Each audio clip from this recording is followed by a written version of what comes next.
Welcome to Jazz Piano Skills. I'm Dr. Bob Lawrence. It's time to discover, learn, and play jazz piano. Last week was Tune Tuesday. Always fun, right? We took a look at Lester Young's Lester Leaps In and applied the 5 melodic treatments we had studied over the past month to the melody. It was very cool, and it was a very enlightening lesson indeed. If you have not listened to last week's episode, you can do so easily at JazzPianoSkills.com or through any of the popular podcast directories: Apple Podcasts, Google Podcasts, iHeartRadio, Spotify, Stitcher, Pandora. Hey, in fact, I am happy to announce that Jazz Piano Skills is now part of Amazon Music as well. How exciting is that, right? I am always thrilled to welcome an entirely new listening audience to the Jazz Piano Skills family. Bottom line, so many ways to listen to past and current Jazz Piano Skills podcast episodes.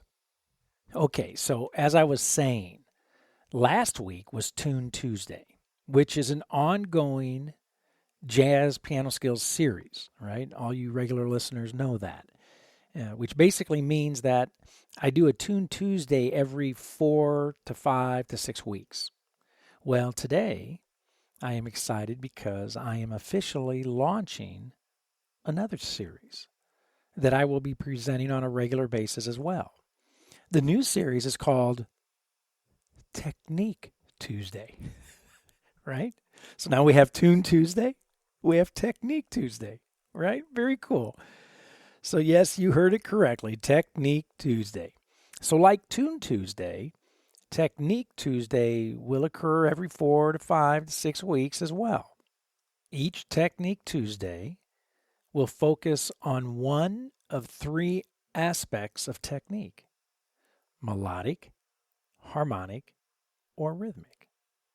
We always tend to think of technique as being linear, right? Melodic.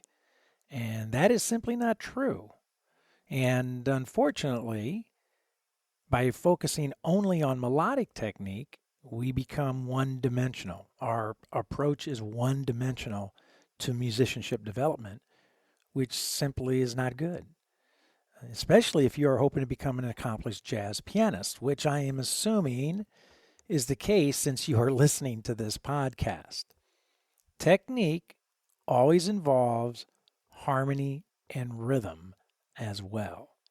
So each Technique Tuesday, I will focus on one of 3 technique dimensions: melodic technique, harmonic technique, or rhythmic technique. And today, we are going to kick things off with a look at developing melodic technique. But before we dig in, I want to take a moment to personally invite all new listeners to join Jazz Piano Skills, to become an active member. All you have to do is go to JazzPianoSkills.com, click on the join link, pick a plan, and join. It's that easy. Once your membership is established, you will have full access to all of the educational content and resources on the site, right? All the educational podcast guides, the interactive courses, the weekly masterclass, the private community, plus personal and professional support that I am happy to provide. I will share more information about all of this, right, throughout the podcast. But I want to personally invite you to join Jazz Piano Skills. If you are serious about developing as a jazz pianist, becoming an accomplished jazz pianist, then you will want to become part of the Jazz Piano Skills community and begin taking advantage of all of the educational materials. Okay, with all that being said, it's time to discover, learn, and play some technique, some melodic technique. So today you are going to discover 5-note Melodic Technique Exercises. You're going to learn essential do and don'ts when practicing melodic technique. And you are going to play 5-note melodic technique exercises through an entire sound from the root all the way to the 13th. So regardless of where you are in your jazz journey, whether you consider yourself a beginner, an intermediate player, an advanced player, or even if you are an experienced professional, you will find this Jazz Piano Skills podcast lesson exploring 5-note melodic technique exercises to be very beneficial. Let's begin with a brief discussion about what technique is and what it is not. Technique, over the years, has been explained in a variety of ways by musicians, and the term itself has been used inappropriately when referencing various aspects of musicianship, and as a result, has caused much confusion as to what exactly is it? What is technique? So here we go. I am going to define the term in the most simplistic way that I possibly can. Technique is one's ability to produce the musical sound and ideas, melodically, harmonically, and rhythmically, that they wish to produce. Technique is one's ability to control their instrument.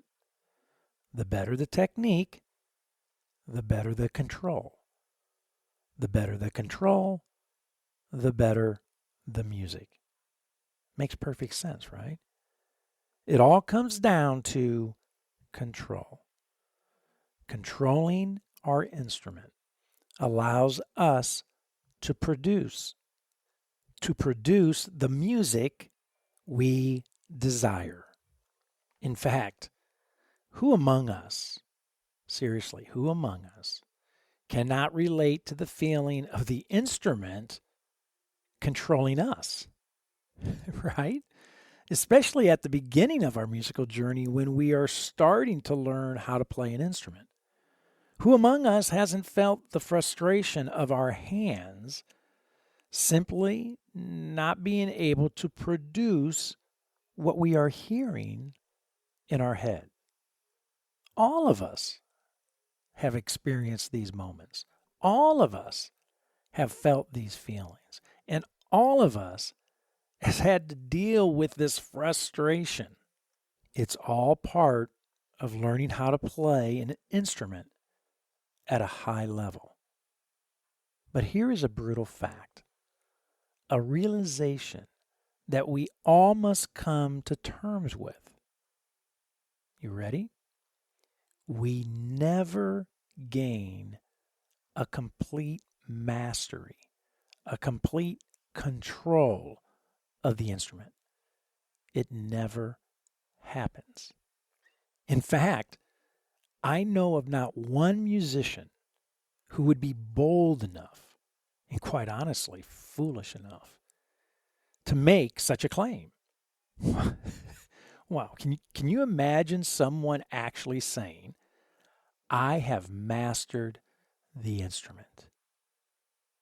Such a statement sounds odd to our ears, especially the more we discover, learn, and play, the more we know about music and playing the piano, the more we realize how much more there is to accomplish.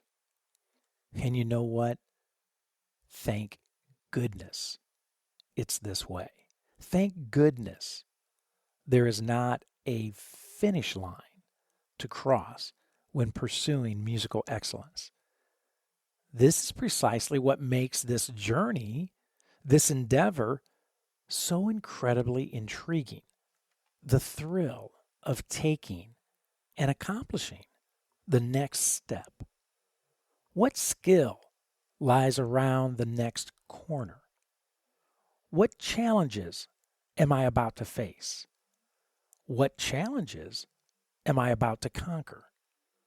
What setbacks will I have to overcome? It's amazing. The study of music has it all. The thrill of victory and the agony of defeat. Wow, hey, that's a nice slogan. I think I'm going to start using it. Seriously. The pursuit of musical excellence. It's a thrill. It's fun. It's maddening. It's frustrating. It's artistic. It's creative. It's rewarding. It's music. It has it all. Very cool. And all of that to say, the better our technique, the more successful our musical journey. So let's get busy and look at the 5-note, 5-finger melodic technique exercises that we are going to explore today. Here's the objective. We want to develop strength and agility across our entire hand, right hand and left hand. We want to be able to comfortably utilize all 5 fingers on both hands, including the 4th and 5th fingers, which are the weakest. For everyone, they're the weakest. It's nice to know that we all deal with this issue, all of us. So to help combat this reality, I like to do what I call 5-note, 5-finger melodic technique exercises. I'm going to model this exercise today using the C major scale, Lydian, C major Lydian. So I'm going to use the notes C, D, E, F sharp, G, A, and B. Okay? Our first step is to get comfortable with the entire sound from the root to the 13th using 5-note fragments. In other words, we are going to break apart the entire C major sound into 5-note fragments.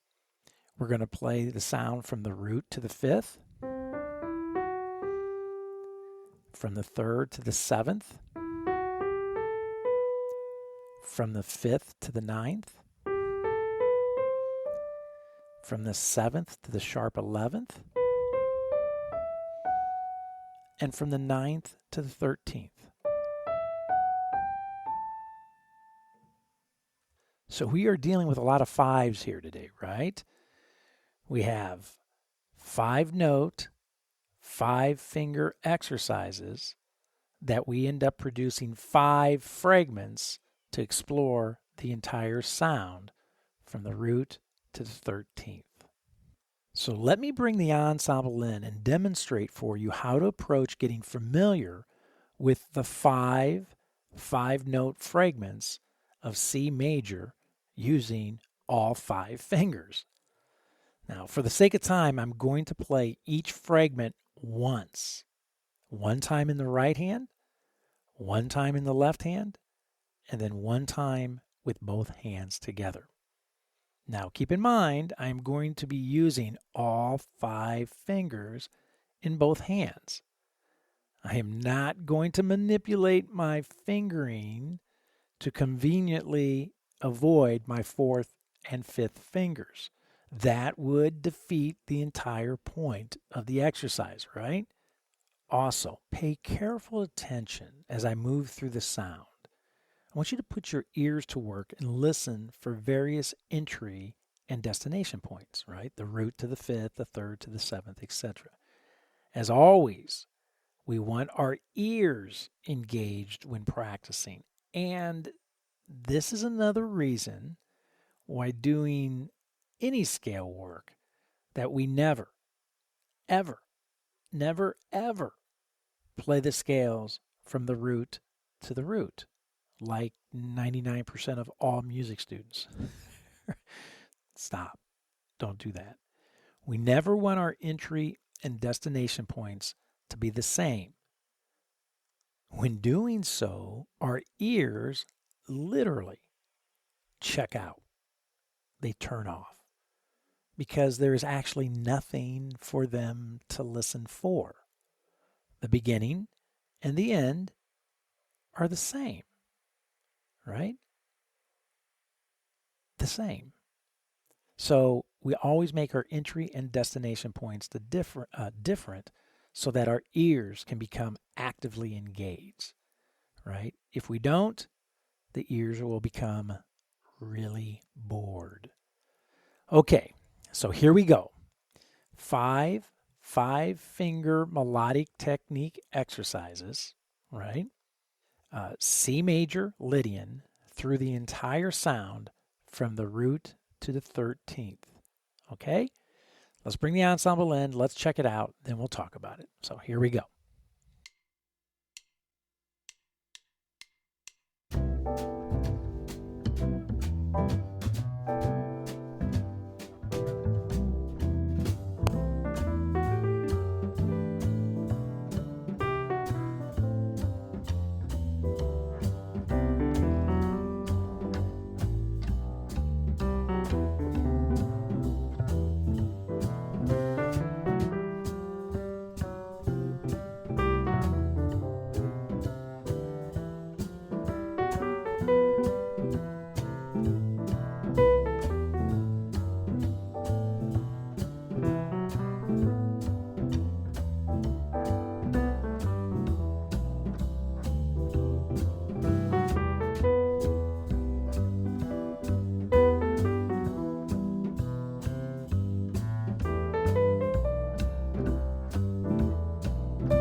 Very cool, right? Now, the reality is I would stay within each one of those fragments for quite some time when truly working on my technique development.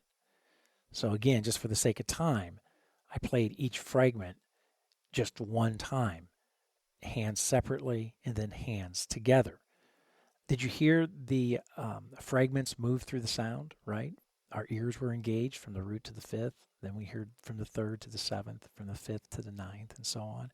It's very cool. It's a great way, right? You got ear training going on at the same time that you're developing your technique.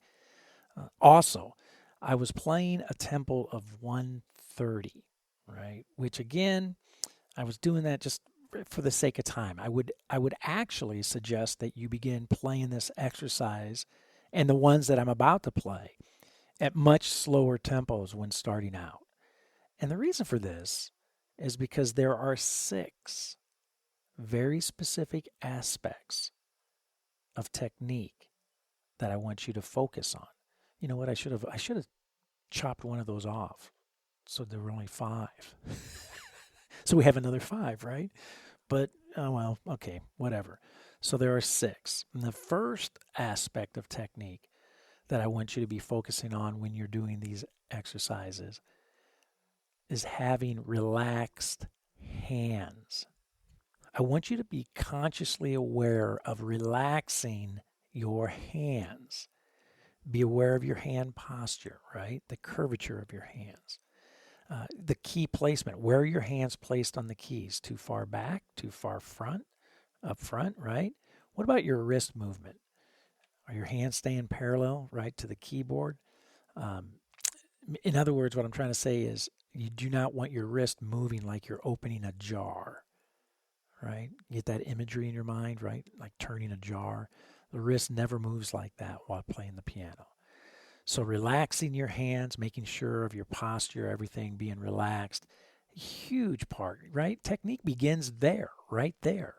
You know, if the hands are not properly have the proper posture, if your body does not have the proper posture, sitting on the bench correctly, right, then your technique is not even get out of the gate. You're not going to even have any progress, regardless of how long you sit there and practice, right? It begins with posture, and it begins with posture in the hands and keeping the hands relaxed. One other point I want to make very quickly is that when I'm playing those exercises, right, I'm playing all 5 fingers. So, like when I was playing the 7th up to the sharp 11th, it's kind of challenging, right? Because I'm going up to that sharp 11th. I'm hitting that sharp 11th with my little finger, that F sharp.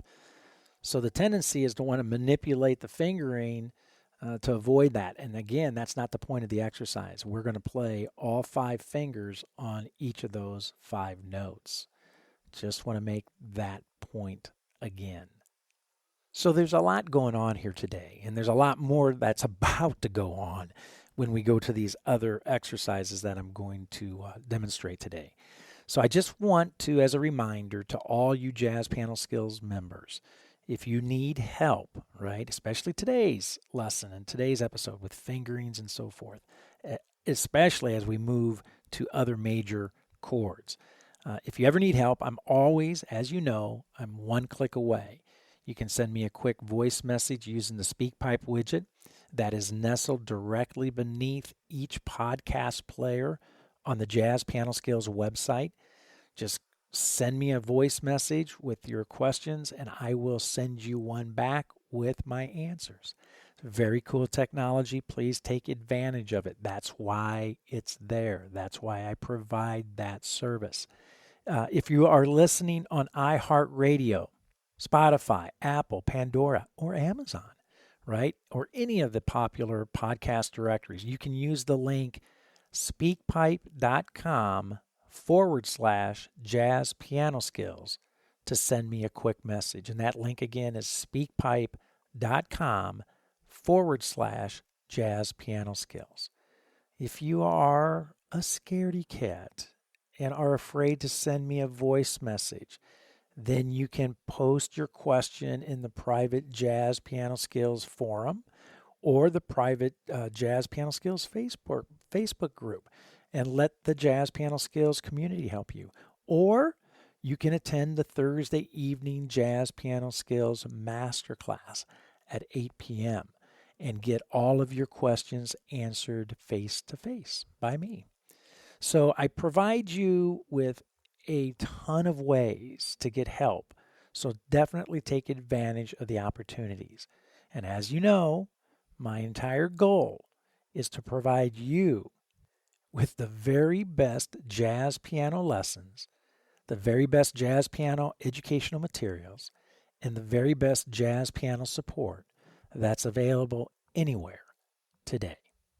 Okay, so here we go with demonstration number 2. Now what we are going to do is we are going to take our first fragment, our C up to G, our first 5-note fragment. And we are now going to play that 5-note fragment ascending and descending using melodic thirds or broken thirds, right? Melodic thirds. So it's going to go C, E, D, F sharp, E, G, and then I'm going to resolve it down to F sharp. Okay? So it's going to sound like this.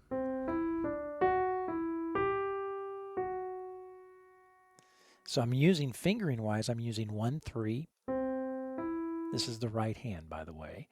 1, 3, 2, 4, 3, 5, and then I resolve it down to the F sharp.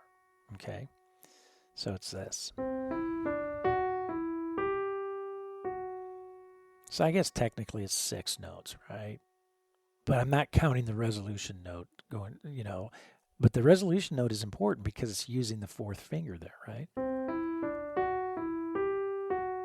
And in the left hand, I'm going to go 5, 3, then 4, 2, 3, 1, and then resolve it to the F sharp. So now in this demonstration, you're going to hear me play the right hand several times by itself, then the left hand by itself, and then I'm going to put both hands together. All right? And I'm going to play this classic swing fill, 130 again. And again, I would do this much slower starting out. 130, and I'm going to utilize a jazz articulation, a swing, right? So it's going to sound like that. So I'm intentionally playing with that jazz swing fill, okay? So let's bring the ensemble in. Let's listen to our fragment 1, 5-note fragment, played hands separately, ascending and descending, hands separately, then hands together using melodic thirds on the ascending side and on the descending side, okay? Did I demonstrate that? Right, and then coming down.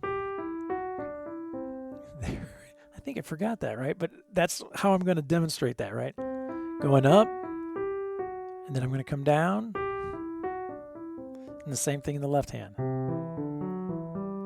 And then down. Okay. I'm losing it. All right, so here we go. Let's bring the ensemble back in. Let's check it out. Let's have some fun, and then we'll talk about it. Here we go.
Nice.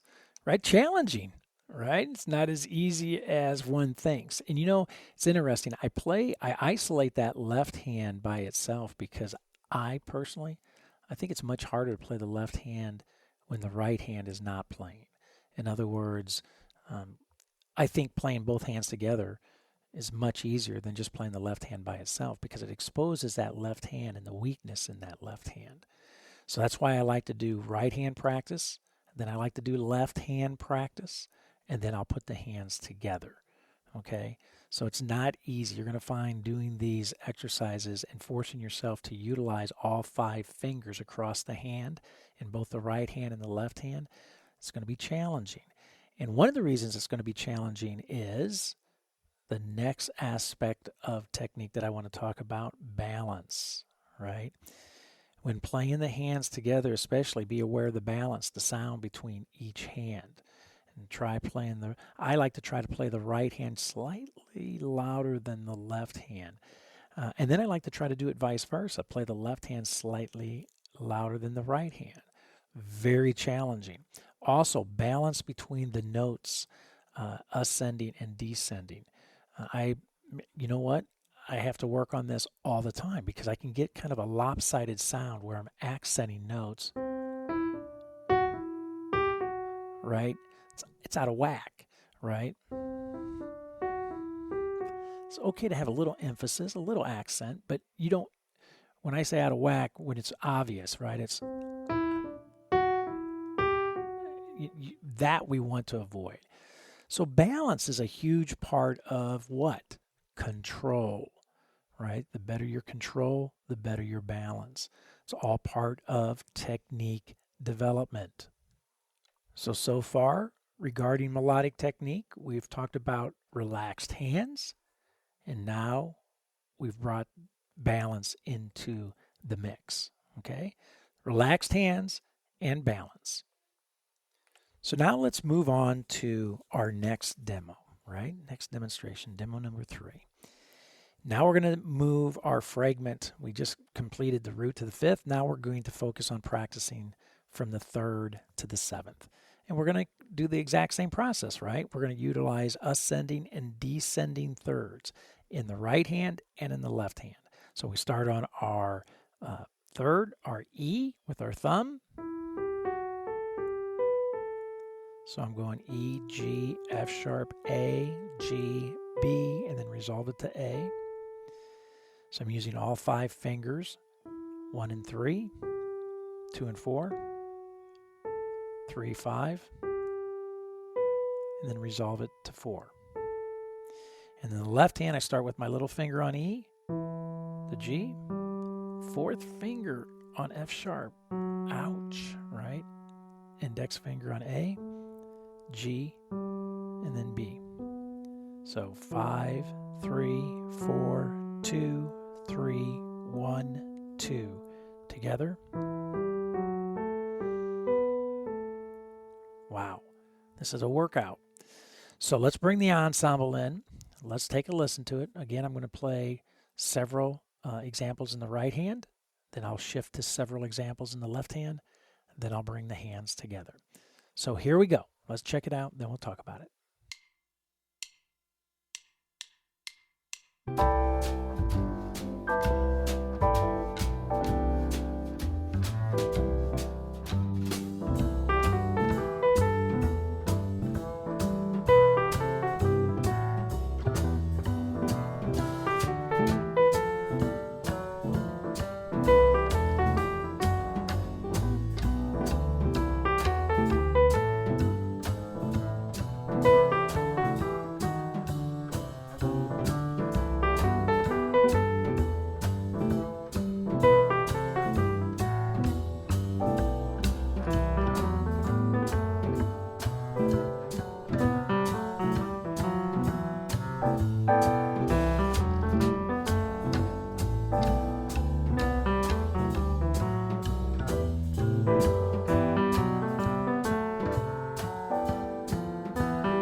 Not easy, right? Not easy. So, we've already talked about balance And we've already talked about relaxation of the hands. And by the way, these aspects of technique that I am highlighting today, they're in no specific order. They're all important, right? This is not a hierarchy list of one being the most important going. They're all important, right? So we've talked about the relaxed hands. We've talked about having a balance with our sound. And now let's talk about the sound itself, right? Sound. Be aware of the sound you are producing on each note. Play with a full-bodied sound, right? We want the full note. We do not want a weak or limp sound, listless, right? So, solid.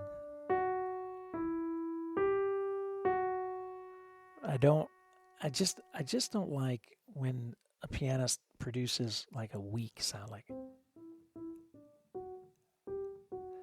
not good. So play with a full-bodied sound.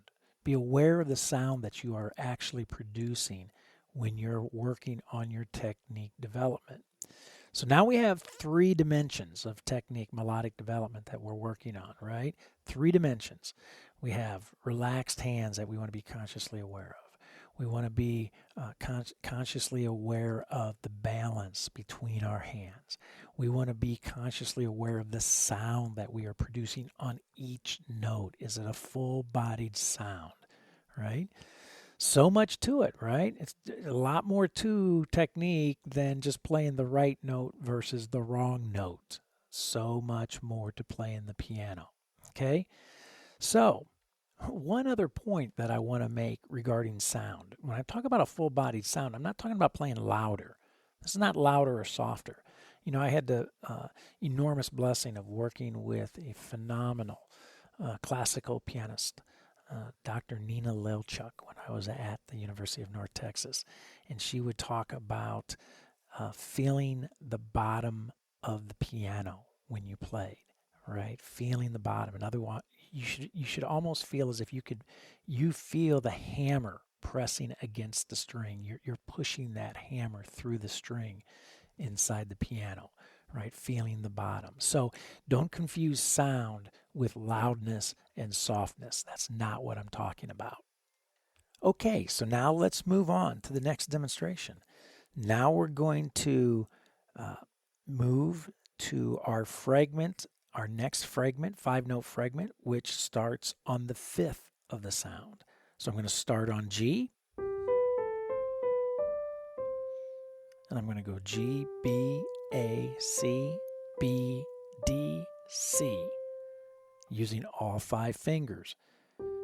1, 3, 2, 4, 3, 5, and then I resolve it with my 4th. So it's a little bonus work for the 4th finger, right?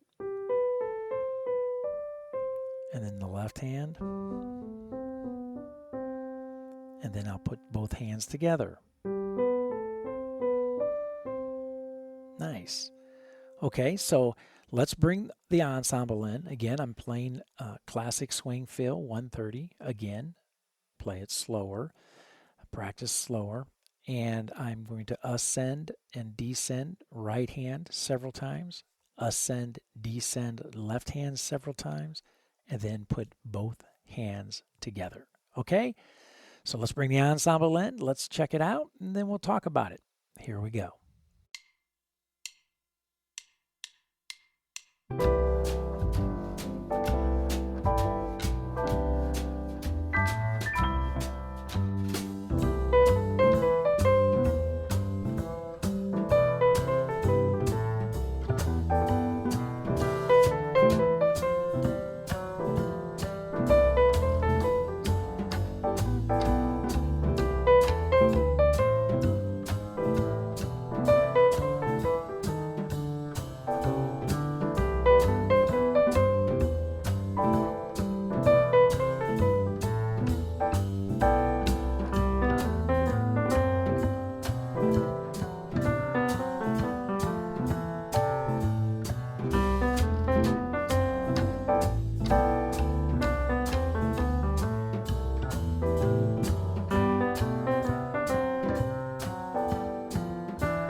Very nice. See, now you're getting the hang of this, right? You're starting to understand how we are working through a sound from the root to the 13th using 5-note fragments, creating 5-finger exercises utilizing those 5-note fragments to strengthen our hands across the entire hand, right hand and left hand, to improve our technique so that we have better control of the instrument and therefore produce the musical sounds that we are wanting to produce. It's a process, right? Definitely a process. If you are a Jazz Piano Skills member, be sure to utilize the podcast, the educational podcast guides that are available for you. The illustrations, wow, check them out this week. They're very good. I literally physically illustrate on the keyboard all of these shapes and these patterns for all 12 keys, right? And then also the lead sheet guide that you can download and print out and utilize at the piano. It's written out using traditional music notation.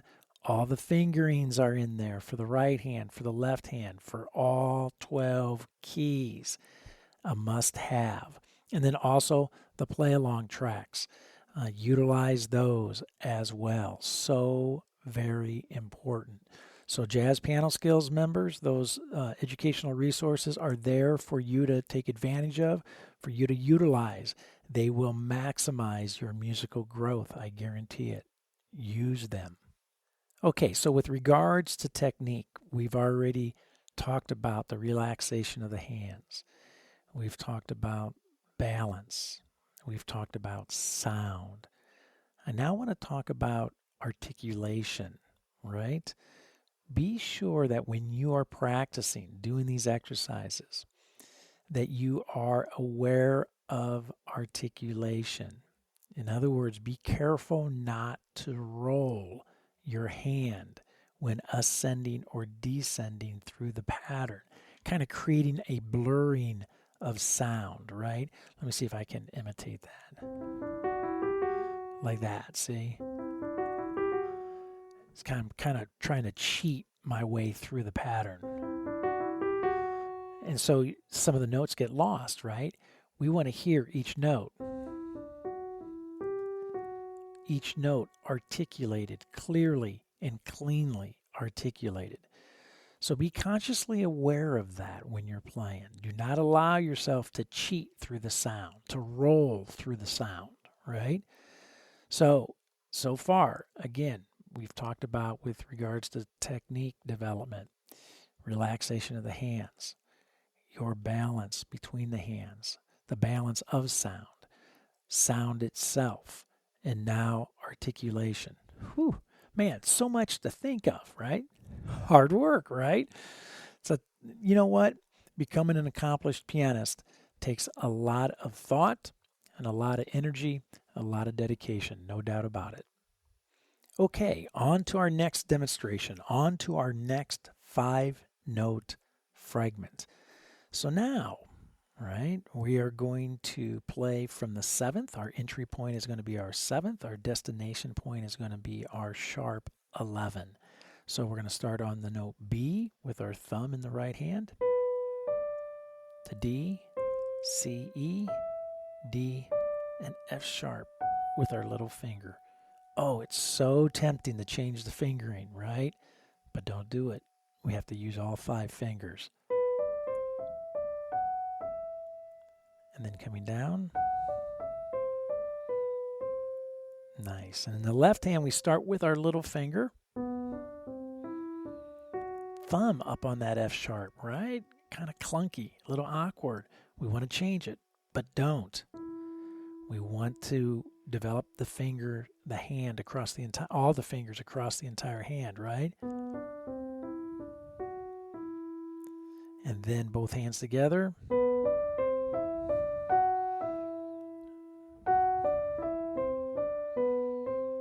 Wow.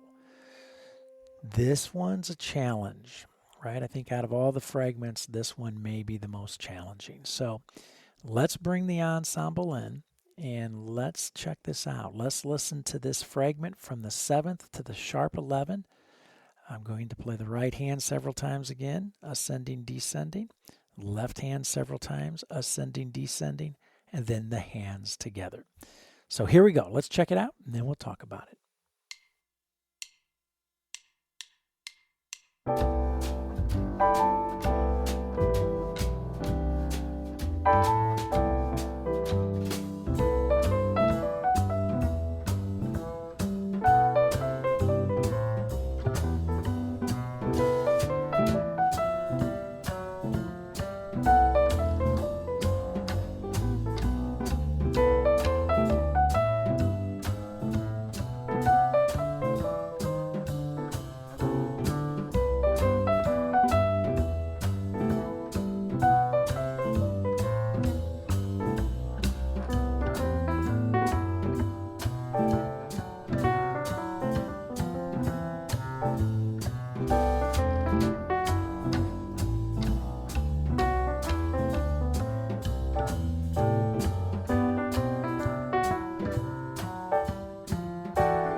Wow, tough, right? Told you. This may be the toughest fragment of them all. Getting up to that sharp 11 and back down cleanly. So the next aspect of technique development, feel, right? I think it's so important that before you sit down to practice technique, you make a decision, you determine a specific kind of groove or feel that you are going to play while developing and working on your technique, right? So today, I'm using a classic swing feel, right? Pretty straightforward. But you could use a bossa nova feel, right? You can use several other types of Latin feels. Hey, tango, cha-cha, all kinds of stuff, right? So always a great idea to have a very specific kind of groove or feel in mind as you're developing and working on technique, right? And then be sure to maintain that feel for the entire duration of the exercise. Jazz, it is a feel, right? It's a feel. So, the aspects of technique so far that we've talked about, the relaxation of the hands, right? Your balance, the balance of sound, the sound itself, and then, of course, articulation, being able to cleanly play and articulate each note. And now, feel. Determine a groove before you dig in. I say this because so many times in working with students, they'll start with one feel and end with another one. Right? Very confusing. So feel is a very important part of your technique development. And to help you with this, I want to encourage, again, all Jazz Piano Skills members, I want to encourage you to tap into the Jazz Piano Skills, the interactive courses that are on the website. They are fantastic, and they will help you with this aspect of development. The courses make up a sequential curriculum that utilizes a self-paced format to help you thoroughly study the essential jazz piano skills that you need to command, that you need to control in order to become an accomplished jazz pianist. And each course, as I always remind you, is packed with detailed instruction and illustrations. There are in-depth educational talks and interactive learning media for you to utilize traditional guides and worksheets that you can download, high definition video demonstrations in all 12 keys, yes, play along tracks and lead sheets. And of course, I provide professional and personal educational support within each of those courses as well. And finally, you have no excuse. Mobile access, right? These courses you can easily access from your desktop, your laptop computer, from your tablet, from your phone, from your TV, and yes, even your watch. So be sure to check out and utilize the Jazz Piano Skills courses as well. Okay, on to our final fragment, right? Our final fragment starts on the 9th of the sound. So we're going to start on our D, and we are going to move in thirds all the way to the 13th. And then resolve it to the 5th. And then coming down. And then the left hand, we start on that D, a little finger. Right, and then come down. Again, using all 5 fingers, and then together, and then coming down. Wow, really nice. What a great sound, right? From the 9th to the 13th. Playing above the changes, as Charlie Parker would say, up on top. It's a great sound. So let's bring our ensemble in. Let's check it out. Let's see what we think. Then we'll talk about it. Here we go.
Pretty cool stuff, right? Pretty cool.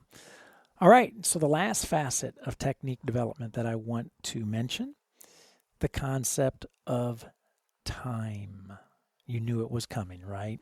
Be sure to always practice in time. Use play-along tracks. Play in time. And while you're playing in time, be aware of any tendencies to rush, to get out in front of the beat, right? It's almost kind of like running downhill. Remember, like when we were kids, we'd run downhill, and then, our body weight would get out in front of us, and we would know very quickly we're going to face plant it right now, right? So we go into a face plant and we roll down the rest of the hill. Well, that's kind of what happens in time. We have a tendency to get out in front of time, and then everything's going to collapse from there. So be careful not to rush. In fact, play slightly behind the beat, very relaxed, right? So now look, the 6-6 aspects of technique development to be thinking about as you play these 5-finger, 5-note melodic exercises using 5 fragments of the sound. Here are the 6 technique dimensions to keep in mind and to be consciously aware of when practicing. 1, relaxation of the hands. 2, balance of your sound between the hands and between the notes. 3, sound itself, right? Play with a full-bodied sound. Don't be wimpy. 4, articulation. Each note must be heard. Do not roll your hand. Do not cheat, right? Make sure you are articulating and playing each note. 5, feel. Determine a specific groove that you are going to play before you start practicing.